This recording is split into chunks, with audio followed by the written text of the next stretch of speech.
Enrique Castillo, en estos momentos de mi vida, considero que soy un modesto investigador del fenómeno ovni, de los platillos voladores, en un tremendo mar de dudas que se ha creado alrededor de una conspiración en el mundo entero para tratar de acallar los informes científicos, los resultados de las investigaciones de los últimos 45 años.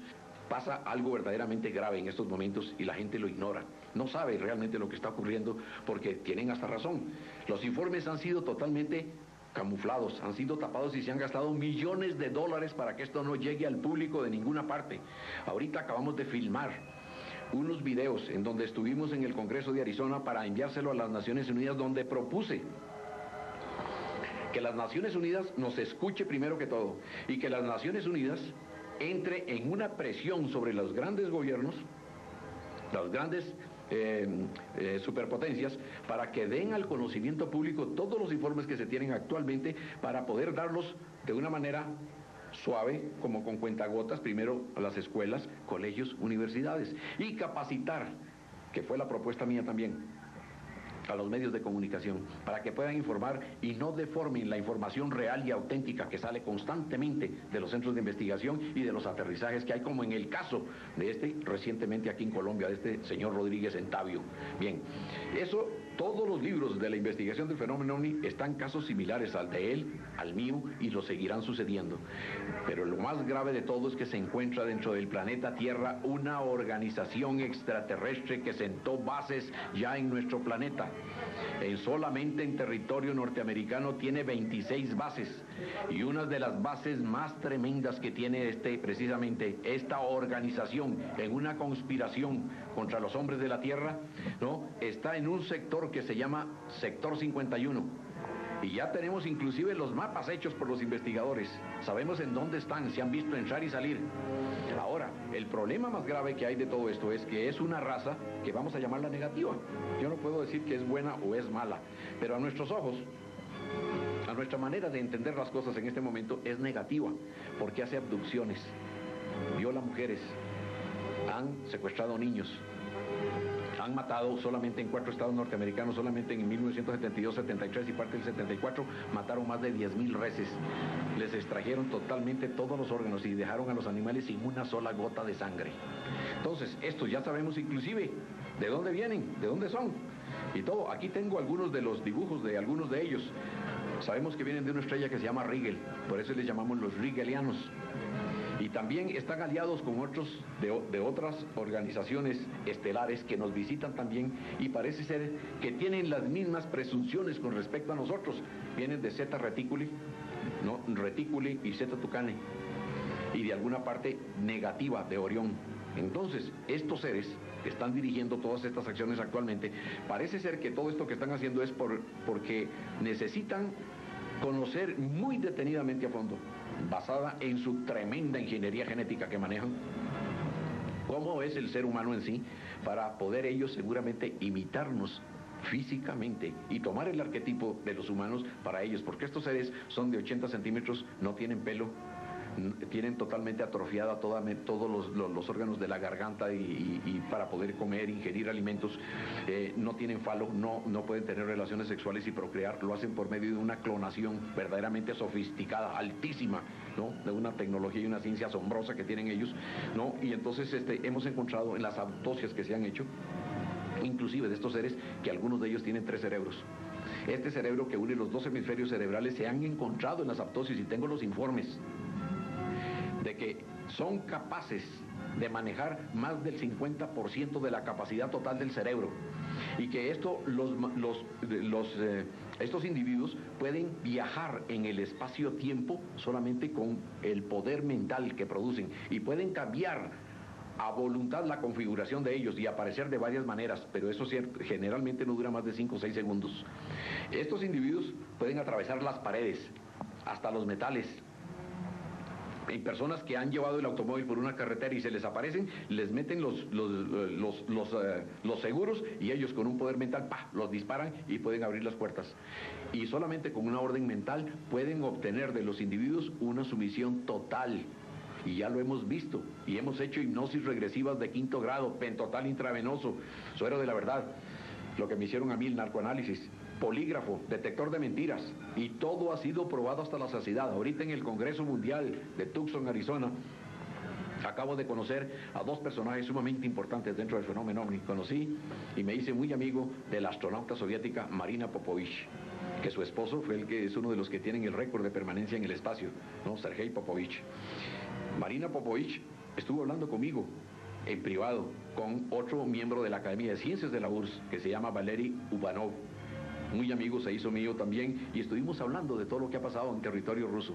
Ellos saben lo que ocurre allá, pero no lo pueden decir tan abiertamente como tenemos nosotros la posibilidad de hacerlo, como en este momento lo hago aquí en esta entrevista. Esa información la han tenido ellos guardada y solamente muy poca sale a la luz pública, pero los informes son tan tremendamente sobrecogedores que tenemos que hacer algo. Ya las víctimas no se cuentan con las manos. O sea, no son ni los contactados, ni los abducidos, ni los que se secuestran. La víctima en este caso es toda la humanidad. Es algo tan tremendamente trascendental que si no le ponemos coto al asunto y todos los gobiernos no intervienen en esto, puede ser inclusive se nos puede escapar totalmente de las manos. Y podríamos en un determinado momento, aunque yo no me atrevo a decirlo porque considero que es un suicidio público, de que estas inteligencias interestelares se han metido en nuestra sociedad y están en este momento conspirando en todos los estamentos de la sociedad humana. Hay varios objetivos diferentes. Esta raza de que hablo, los rigelianos, que llamamos los grises, ellos quieren tener un conocimiento total, perfecto, del ADN del hombre. O sea, toda la ingeniería genética, la estructura total del hombre. Bien, para hacer copias y hacer creaciones en su planeta de origen, similares a nosotros. Ese es uno de los puntos básicos. Inclusive para ellos se trata de sobrevivencia, como ya lo han dicho varios científicos en estos congresos. Es de sobrevivencia, por eso están aquí. Bien, segundo punto. Parece que hay algo detrás de la raza humana que nosotros no captamos todavía, no logramos entender. Es como cuando nosotros estamos empezando a investigar las ratas o los animales y todo para ver el comportamiento social de ellos. O sea, de ellos con respecto a nosotros. No hemos encontrado todavía una respuesta tangible. Es muy desconcertante toda la información que hay al respecto. O sea, no la podemos tener. Bien, eso en una parte. La otra, estos extraterrestres es muy posible que hayan puesto los ojos en nuestro planeta, porque aquí tenemos muchas cosas que son muy importantes para ellos, y en este momento podría especular, podríamos decir, hay minerales que ellos necesitan, puede ser, pero también puede ser que hay ciertos animales que para ellos les son importantes y primordiales, y por eso están sacando copias con la ingeniería genética que ellos manejan. Puede ser también de que ellos, de un momento a otro, como lo dijo el mayor Coleman Bonkiewicz en los últimos congresos que yo estuve presente en Acapulco y después, posteriormente, en Wiesbaden. Ahora, él ha dicho que él tiene pruebas y las ha presentado inclusive a los secretarios de las Naciones Unidas cada vez que le ha correspondido a uno tener su turno de secretario, en donde él dice que este planeta va a ser objeto, antes de finalizar el siglo, de una invasión de tipo militar. Hasta el momento es pacífica, pero ahora va a ser militar porque nos han observado durante todo este siglo. Todos los puntos clave, saben dónde es el talón de Aquiles del planeta y han causado apagones para ver cómo reaccionamos ante la falta de electricidad. Y ellos lo han hecho ya. Los malos de la película parece que tienen esos objetivos. Pero hay un grupo, digamos, el que me contactó a mí, el que contactó a Cyril, el que contactó al peruano, a Sixto Paz, el que contactó a George Adamski, a Elizabeth Clare, ¿no? Ellos nos hablan de una fuerza que ellos le llaman la otra fuerza. No es desconocida para nosotros, pero realmente no sabemos cómo actúa porque ellos no obedecen las leyes. Entonces pueden hacer lo que les da la gana. Entonces, los hermanos mayores, como les llamamos, los que se contactaron conmigo y nos dan esas grandes enseñanzas tan verdaderamente hermosas, y no, aparte de que son hermosas, no son realmente lo más grande que ha tenido la raza humana como conocimiento. Entonces, estos dicen que ellos pueden intervenir en un determinado momento. Si el asunto se pone muy feo para nosotros, ellos podrían intervenir, pero ellos dicen que nosotros tenemos que hacerles el pedido para poder intervenir. O sea, tenemos que estar conscientes de lo que vamos a pedir, y eso lo tienen que hacer todas las naciones a través de los gobiernos. ¿Por qué se pidió la guerra de las galaxias, Reagan? No es para atacar a Rusia, ni para tener la supremacía sobre el planeta. Ustedes verán que en los últimos encuentros que tuvo Reagan y tuvo ahora Bush con Gorbachev, decía entre líneas en las noticias internacionales, y firmaron y reafirmaron el acuerdo para en caso de un ataque extraterrestre, ¿no?, desarrollar armas altamente sofisticadas para defendernos. Ahora, si no existen los extraterrestres, yo no veo para qué se van a gastar millones de dólares en la guerra de las galaxias. Para eso es. Ahora, el objetivo de los hermanos mayores es defendernos, porque de alguna manera nosotros somos su responsabilidad. Eso es lo que dicen ya los científicos. No digo exactamente las palabras, ¿no?, porque no estoy autorizado, pero de alguna manera nosotros somos su responsabilidad. Hay dos razones posibles. Esto se ha dicho desde hace 40 años. ¿Por qué no se aparecen de una manera más pública y aparecen, digamos, en la Plaza de Bolívar o en el Capitolio, en la Casa Blanca? Eso es lo que nosotros creemos, pero ellos son sumamente inteligentes. Hay que tener en cuenta eso, son sumamente inteligentes. Entonces no hacen esas cosas. En primer lugar, pueden causar pánico, falta preparación, pueden causar un trauma a nivel colectivo y planetario. No estamos listos para esa situación. Segundo, podrían romperse todas las estructuras de las creencias que nosotros tenemos como verdaderas y como auténticas. Ese es el punto número 2, que en un determinado momento podría ser el número 1. Es más grave todavía, y eso lo dicen ya los investigadores todos. Se han contratado todos los sociólogos, psicólogos, parapsicólogos, físicos, matemáticos, médicos, especialistas en ingeniería genética, de todo, para dar una versión muy concreta, ¿no?, científica a este asunto, a ver qué es lo que vamos a hacer nosotros y qué papel nos estamos jugando, a veces sin darnos cuenta, la humanidad. Bien, entonces, para poder dar una respuesta lógica y concreta de todo esto, no hay ni un solo científico que la tenga. Todos tenemos parte de eso, y se está tratando de que toda esa información esté en estos momentos computarizada, se abran todos los archivos de los investigadores y podamos tener en forma concreta y definitiva todos los informes que tienen todos aisladamente, porque ha habido cierto egoísmo inclusive entre los científicos y los investigadores. Cada uno quiere ser el mejor en un determinado campo del fenómeno ovni. Yo propuse ahora recientemente que se abran todos los archivos, ¿no?, y todos participemos y le demos precisamente la posibilidad al público de enterarse de lo que está pasando. Que si ellos lo creen o no, eso no nos interesa, lo de menos, es lo de menos. Pero abrir los archivos y dar la información para que sepan lo que está pasando, porque todos jugamos un papel muy importante en estos últimos años del siglo. Yo tuve mi primer avistamiento sobre el volcán Irazú en Costa Rica en 1963. Exactamente la fecha no la recuerdo, pero fue en el mes de julio. Yo en aquel entonces me faltaba un mes para cumplir los 33 años, que ese es otro fenómeno muy extraño. Casi todos los contactados los han contactado a los 33 años y nadie sabe por qué escogen esa fecha. ¿Cómo lo hacen? No sabemos. Llamémoslo coincidencia. Bueno. ¿Qué vio? Sobre el volcán Irazú, estaba haciendo una erupción el volcán y yo me encontraba con dos ingenieros. Yo trabajaba en ese momento para el ICE, Instituto Costarricense de Electricidad, y íbamos a poner una caseta de radio porque el volcán podía echar lava, pero hasta ese momento había hecho erupciones solamente de ceniza y de vapor. Entonces, estábamos determinando un sitio donde íbamos a poner un policía, porque Costa Rica no tiene ejército, prohibido por la Constitución, bendito sea el Señor. Y entonces íbamos a poner un policía cada 6 horas con binoculares en un lugar donde no estuviera en peligro, para ver si de un momento a otro el volcán entonces iba a tirar lava. Teníamos 2 horas para sacar y evacuar a toda la gente alrededor del volcán, que se llama Rancho Redondo. Teníamos 2 horas a evacuar unas 2.000 personas.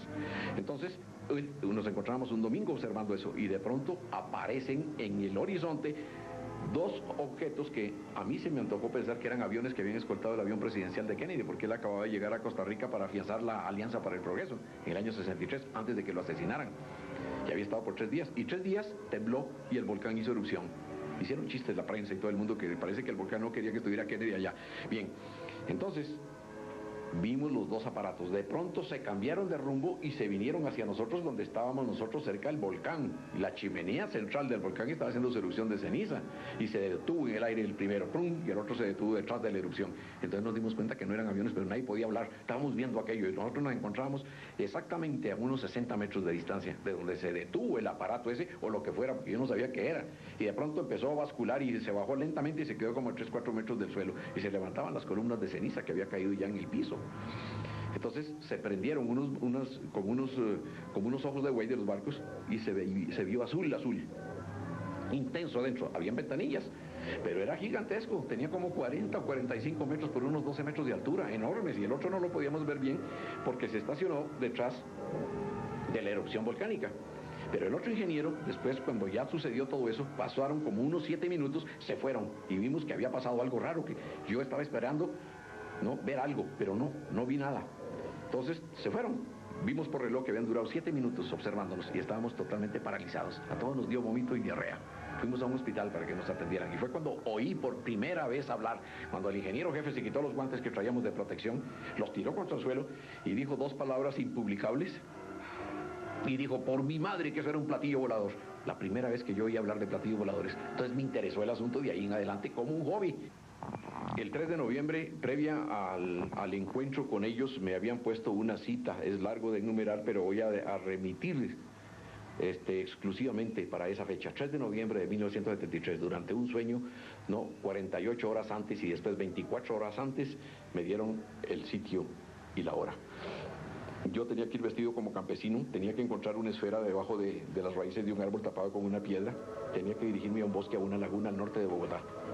No, nunca he dado el nombre de la laguna. La gente cree que es Guatavita, pero no es ahí. Yo nunca jamás he dicho el nombre de la laguna porque ellos la usan cuando tienen que pasar por aquí y hasta ahora he guardado yo totalmente, celosamente el secreto de cuál es el sitio. Bien,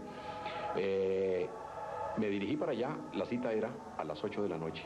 Yo llegué tarde, llegué a las 8:15.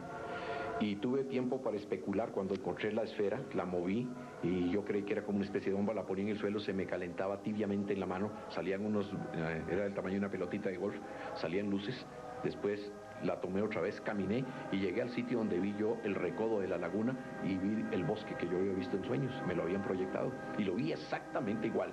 Eso, entre otras cosas, entre paréntesis, es algo que fascinó a muchos científicos en Wiesbaden, en Alemania, cuando yo en el 75 conté la historia. Es algo verdaderamente fabuloso lo que aprendieron los científicos de una información que yo di al respecto, que yo no la conocía, ni la conozco tampoco. Bien, entonces, tuve 10 minutos porque el contacto se produjo a las 8:25. Entonces tuve tiempo de especular si me secuestraban, si me llevaban para otro planeta, si me mataban.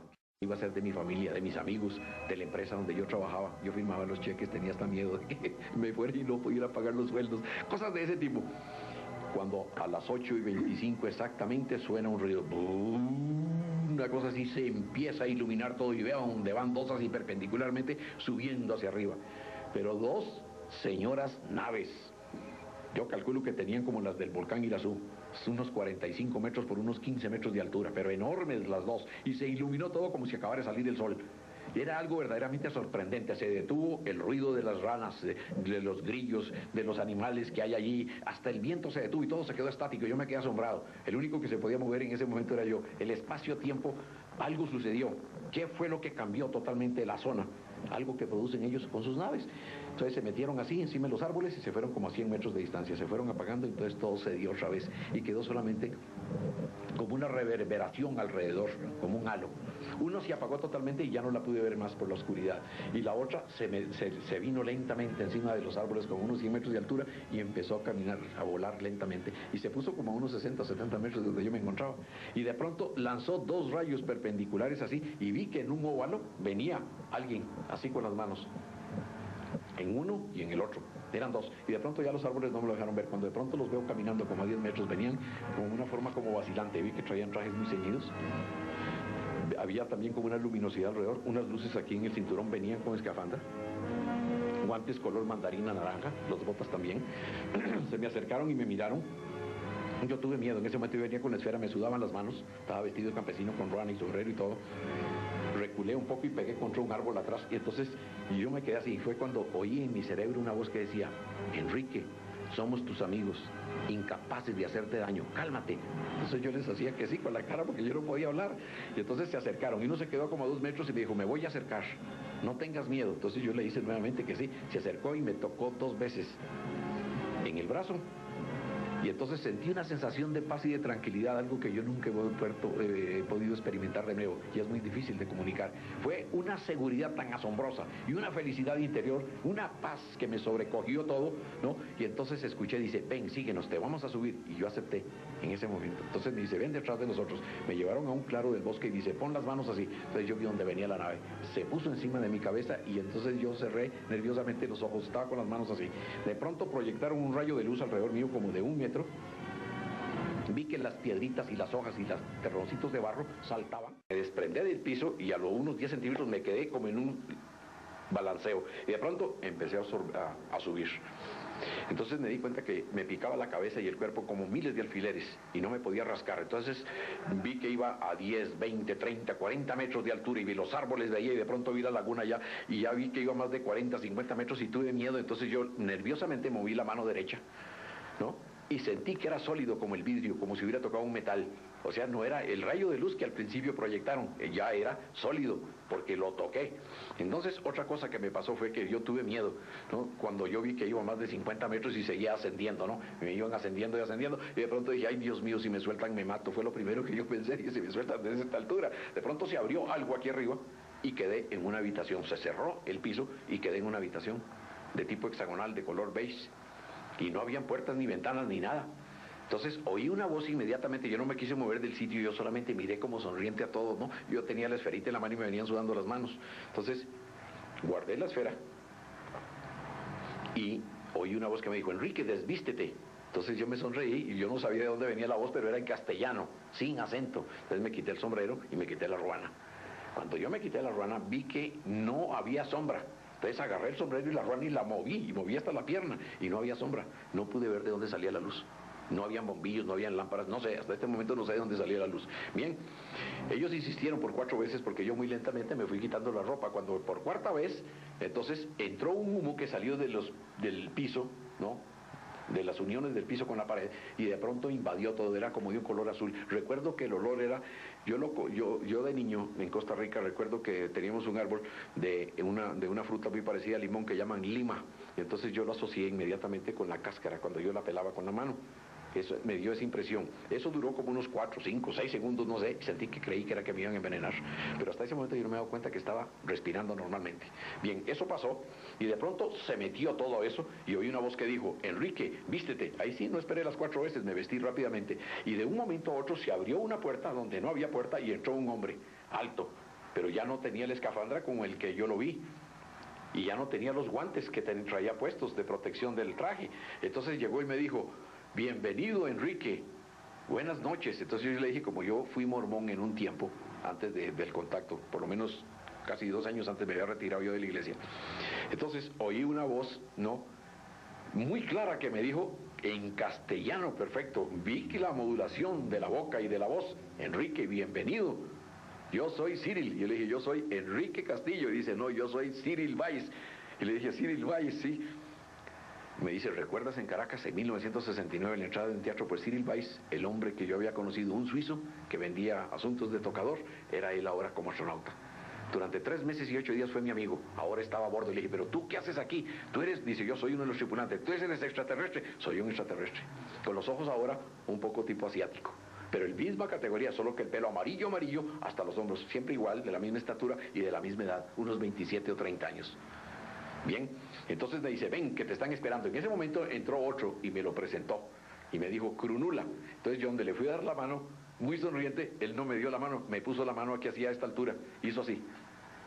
Entonces yo me quedé esperando. Entonces me dice Cyril, dice, haz lo mismo. Entonces yo puse la mano así y él la acercó y me dio un pequeño toque y me dijo así, sin hablar, bienvenido. Y yo oí en mi cerebro en castellano. Me dice, ven, que están esperando. Se abrió una puerta y fui caminando con ellos por un semicírculo, ¿no? Y en donde habían 4 hombres. Bajé unas 2 graditas y habían 4 hombres en una mesa grande, de un color casi transparente, medio blancuzco. No sé qué era, si era metal o plástico, no sé. Y habían 4, y en el momento que yo entré, se pararon todos. Entonces llegó y me dice, el comandante de la nave, de nombre Kramier. Yo le extendí la mano por encima de la mesa y hizo exactamente lo mismo que hizo Crunula. Me presentaron todos la mano. Entonces yo a cada uno les fui dando un pequeño toque y lo he visto ya en una película, porque todo eso lo conté yo en 1973. Bien, y ya lo he visto en películas, ya lo han hecho. O sea que ya conocen los que hacen las películas lo que pasa con los contactados y lo van dando poco a poco. Bien, entonces me senté, fue con la primera pregunta, ¿de dónde son? ¿De dónde vienen? ¿Quiénes son ustedes? ¿Por qué me han contactado a mí? Entonces ahí se desarrolló ya el diálogo con ellos. Venimos de las Pléyades, lo que ustedes conocen como las 7 cabritas. Les digo, es muy lejos. Dice, sí, estamos a más de 500 años luz según vuestra manera de contar. Pero ¿cómo han venido hasta aquí? Acabamos de salir. Fue cuando me dio la idea de que ellos son eternos, de que ellos han alcanzado la inmortalidad en un cuerpo físico. Posteriormente lo supe que eso es cierto. Ellos tienen un sistema que se llama de transconsubstanciación y detienen el proceso de cariocinesis y mitosis, o sea, el envejecimiento celular. Su ciencia y su tecnología es tan avanzada que todos parecen de la misma edad. Yo no les calculé más de 30 años. Y sin embargo tienen millones de años de edad. Hablamos de dónde vienen ellos, qué tipos de gobierno tienen, en qué creen, cuál es su tecnología, si es que yo la podía saber en cierta forma sintetizada, por lo menos algo de ellos, cuál es la ciencia que manejan, por qué están aquí, qué es lo que quieren de nosotros, por qué no se aparecen abiertamente, como a mí me lo han hecho miles de personas alrededor del mundo. Yo se los pregunté a ellos, me dieron las razones inclusive gráficas de por qué no lo podían hacer. Dialogué con ellos acerca de ciertas estructuras, ¿no?, en el campo puramente de la genética. Me hablaron de algo verdaderamente asombroso. Yo he estado hablando de la inmortalidad, el control de todas las enfermedades, desde hace muchísimos años, desde 1974, y ya hoy en día es casi una realidad, y de un gene que tenemos nosotros, no lo puedo ampliar ahorita en este momento, pero de un gene que tenemos nosotros que es de tipo oscuro, que es el que ataca a los otros genes, y por eso viene la decrepitud, y por eso viene el deterioro celular del hombre, que nosotros lo vamos a alcanzar cuando tengamos un nuevo patrón conductual, un nuevo estado de conciencia, para poder manejar lo que viene ahora, para poder vivir quizás los 800 y los 1000 años, como los hombres de la Biblia, los bíblicos, y durante todo este tiempo no hay envejecimiento, no hay arrugas, no hay estrés. Entonces me dijeron que ese gen, en el momento que el hombre tenga la tecnología, tenga la ciencia, lo puede aislar y se detiene el proceso de envejecimiento. El problema que tenemos nosotros a nivel planetario es de que a quién le vamos a dar la píldora. Imagínense que le diéramos una a Fidel Castro para vivir 1000 años. Entonces ese es el problema, ¿no? Ahora, el asunto grave de todo esto es de que ellos, con la ingeniería que manejan, los procesos de transconsustanciación son verdaderamente sorprendentes. Entonces tienen millones de años viajando por el universo a unas velocidades increíbles. Cuando yo les pregunto, ¿cómo pueden ustedes viajar si nosotros no podemos hacerlo? ¿Cómo es posible que violen las leyes físicas? Ustedes todavía no están en condiciones de saberlos. Hay túneles interespaciales que nosotros detectamos en los visores y en las pantallas y nos metemos por ellos y llegamos allá. Y entonces me dijeron, ven para que veas algo. Se fueron conmigo, 4, me subieron a un piso alto, y cuando yo entré habían 3 hombres trabajando en unas pantallas que vi, así, luminosas. Habían como computadoras, aparatos, mapas, de todo. Y yo me quedé, y ellos me miraron a mí y ninguno me saludó, siguieron haciendo su trabajo. Pero se acercaron a una pantalla que había así, y el hombre que estaba ahí se retiró y me dice, ven para acá. Se abrió como los ojos, como los párpados del ojo, se abrió, blum, y miré la pantalla y me dice, mira, y esa es tu casa. Entonces yo sentí como un vacío en donde la miré y me dice, con estas 2 palancas gradúele. Por eso creo yo que la visión de ellos es un poco diferente a la nuestra. Entonces yo miré y vi mi casa, atravesó las paredes de la casa donde yo vivía en ese momento, cuando el primer contacto. Yo vivía aquí en Santa Isabel, donde estaban los esmeralderos, y pude ver a mi familia durmiendo, a mis hijos y un perro que yo tenía, pastor alemán, de nombre Dingo, pegando con las patas contra la ventana de mi habitación. De alguna manera se enteró que yo estaba por ahí, pero no pude oír nada. Pero ellos decían que si querían, ellos me ponían el audio y todo, ¿no?, que ellos podían hacerlo, pero no lo hicieron en ese momento. O sea que atraviesan las paredes con un aparato, llámele usted telescopio electrónico o lo que sea, yo no sé cómo se llama, pero vi a mi familia durmiendo desde arriba. ¿A qué altura estaba? Tampoco lo sé, no lo puedo precisar. Bueno, entonces, después de que vi todo eso, me mostraron mapas y vi el planeta Tierra, lo tienen catalogado de 3ª categoría. Es un planeta de tipo O, en donde la vida ha salido, la vida se ha manifestado, hay vida inteligente, pero no se han cumplido las normas. O sea, cuando dicen normas, yo entiendo, y en esto también estoy especulando, es solamente lo que yo creo, y he podido entender de esto, es de que en un determinado momento se nos han dado leyes, se nos han dado patrones de comportamiento y el hombre los ha violado. Entonces no hemos podido avanzar como ellos hubieran querido al darnos los informes, los dioses. Bueno, eso es una de las cosas. La otra, cuando bajo, y ahí paso, dice, ven para que vean, voy al fondo de la nave, me llevan y veo a través de un visor 3 tremendos cristales como de 70 centímetros. Haga el cargo de ver un diamante de 70 centímetros de altura en forma de trompo, pero con la cabeza hacia abajo y la parte filuda donde baila el trompo hacia arriba, en un círculo, en un aparato que había en el central que ellos llaman el traductor. Es como un caleidoscopio, daba unos colores y unos visos increíbles. Me acordé de la profecía de Ezequiel, que vio los colores más sorprendentes, ¿no?, cuando se le apareció la gloria del Señor. Bueno, yo vi algo semejante, pero eran unos colores verdaderamente asombrosos, y yo me quedé mirando a aquellos. Giraban sobre sí mismos, pero a la vez giraban alrededor del traductor, sobre ese eje. Era el mismo movimiento de traslación y de movimiento alrededor del Sol, del planeta Tierra. Dice que nosotros somos una nave espacial. Entonces ellos han podido imitar exactamente las mismas funciones del planeta Tierra alrededor del Sol o de sus planetas. O sea, toda la mecánica celeste la conocen. Entonces, esos aparatos les dije yo, ¿por qué no los ponen más brillantes? Acelérenlos para yo verlos, porque estaban muy lentamente. Entonces se me acercó a mí Cyril Weiss, que ya se llama Krishna, y me dijo, no, mientras tú estés aquí. Le dije, ¿por qué? Dice, porque si nosotros lo aceleramos estando tú adentro, cuando tú bajes de la nave nuestra, han pasado más de 200 años. Entonces me dio miedo, dije, más de 200 años, dice, tú puedes verlos que se aceleran en 2 o 3 minutos, pero tú al bajar de aquí, han pasado 200 años en la Tierra. O sea que son dueños y señores del factor espacio-tiempo. Entonces, sabemos en dónde están, se han visto entrar y salir.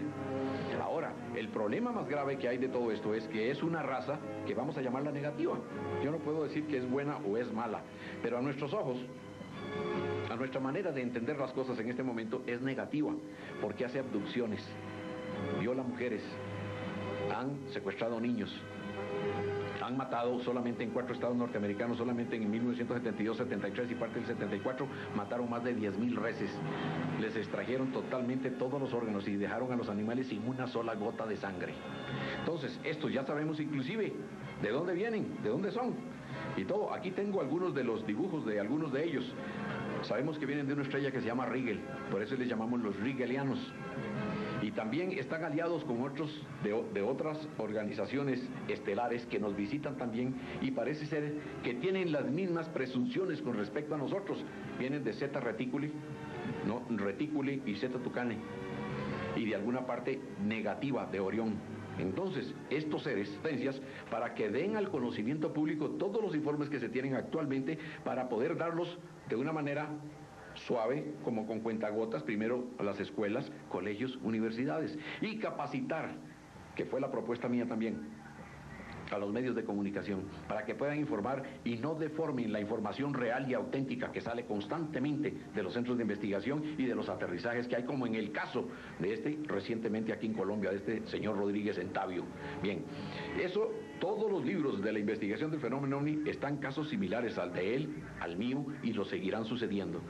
Pero lo más grave de todo es que se encuentra dentro del planeta Tierra una organización extraterrestre que sentó bases ya en nuestro planeta.